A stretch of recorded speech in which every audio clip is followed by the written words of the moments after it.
Fantasy sports, एक ऐसा खेल जहां कहा जाता था कि स्किल से लाखों जीते जा सकते हैं। लेकिन क्या वो सपना अब टूट रहा है? आज हम इसी की तह तक जाएंगे कि in free to play platforms की असली हकीकत क्या है और क्यों जो स्किल्ड खिलाड़ी हैं वो आजकल इतना निराश महसूस कर रहे हैं। तो सवाल बिल्कुल सीधा है, क्या फ्री प्लेटफॉर्म्स पर अब भी स्किल की कोई वैल्यू बची है, या फिर वो बड़ा जीतने का सपना बस एक दिखावा बनकर रह गया है? चलिए पहले उस दौर की बात करते हैं जब ये सपना सच में सच हुआ करता था। कहानी की शुरुआत होती है एक वादे से, एक उम्मीद से। ये शब्द हैं ग्रैंड लीग गुरु के, एक यूट्यूबर जिन्होंने एक बहुत बड़े फ्री कॉन्टेस्ट में जीत हासिल की, और ये एक जीता जागता सबूत था कि हाँ, यहाँ जीतना मुमकिन है।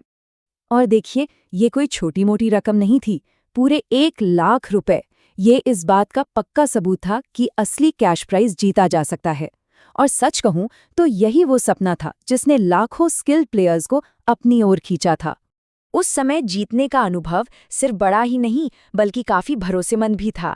जैसा कि हम देख सकते हैं, प्राइज असली कैश होता था, कोई डिस्काउंट वाउचर नहीं।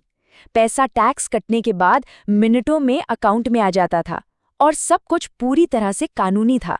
मतलब एक मजबूत विश्वास बना हुआ था कि ये सिस्टम ट्रांसपेरेंट है और असली टैलेंट की कदर करता है।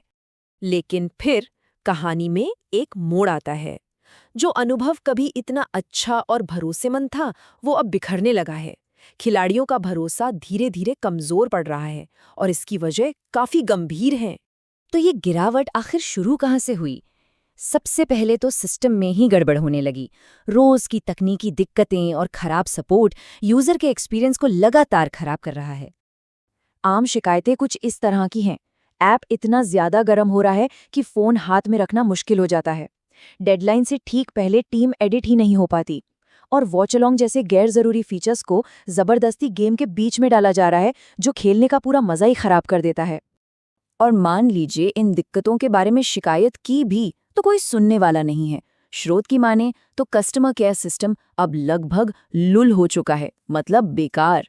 गंभीर से गंभीर समस्या पर भी बस एक ऑटो जनरेटेड कॉपी पेस्ट वाला जवाब मिलता है, जिससे यूजर्स को लगता है कि कंपनी को उनकी कोई परवाह ही नहीं है। लेकिन ये जो तकनीकी समस्याएं हैं, ये सिर्फ गलतियां नहीं हैं। स्रोत बताते हैं कि यह एक बहुत बड़े बदलाव का नतीजा है। प्लेटफॉर्म का बिजनेस मॉडल ही बदल गया है। अब उनकी प्राथमिकताएं यूजर नहीं बल्कि कुछ और ही हैं। प्लेटफॉर्म की नई स्ट्रैटेजी इन 3 कदमों में साफ दिखती है। पहला, वॉच अलोंग जैसे फीचर से यूजर्स का ध्यान अपनी तरफ खींचो। दूसरा, इसी ध्यान को विज्ञापनों के जरिए बेचकर पैसा कमाओ। और तीसरा, जो यूजर्स विज्ञापन नहीं देखना चाहते उन्हें सब्सक्रिप्शन बेच दो। ये स्लाइड इस बदलाव को एकदम साफ कर देती है। देखिए, पहले जहां यूजर की फैंटेसी स्किल पर फोकस था, अब उनके स्क्रीन टाइम पर है। पहले कोर गेम प्ले जरूरी था, अब एड मोनेटाइजेशन ने उसकी जगह ले ली है। और खिलाड़ियों को इनाम देने के बजाय अब सब्सक्रिप्शन बेचने पर ज्यादा जोर है। इस नए बिजनेस मॉडल का जो सबसे बड़ा असर पड़ा है वो पड़ा है इनामों पर। खिलाड़ियों में गुस्सा इस बात को लेकर है कि अब इनाम देने का पूरा सिस्टम ही अन्यायपूर्ण लगने लगा है। जरा इस इनाम के अंतर को देखिए।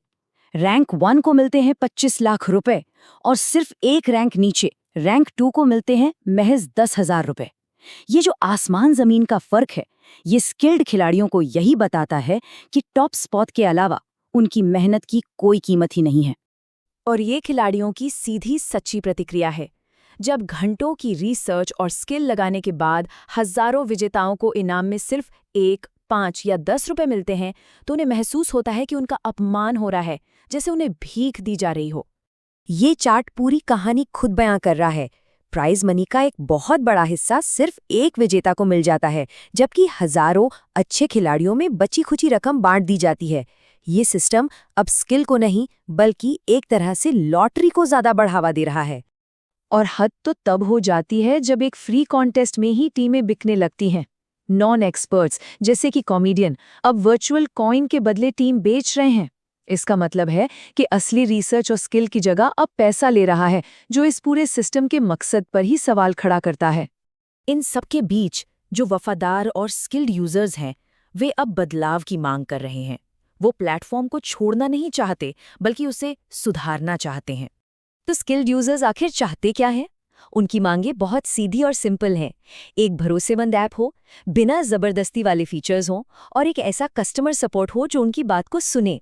वो एक न्यायसंगत इनाम वाला सिस्टम चाहते हैं। कुल मिलाकर वे सिर्फ एक चीज मांग रहे हैं, उनके समय और स्किल का सम्मान। ये बयान दिखाता है कि ये आलोचना दुश्मनी से नहीं बल्कि वफादारी से आ रही है। ये उन स्किल्ड खिलाड़ियों की आवाज है जिन्होंने इस प्लेटफॉर्म को सफल बनाया और अब वो बस इतना चाहते हैं कि प्लेटफॉर्म अपने ही बनाए मूल सिद्धांतों की इज्जत करे।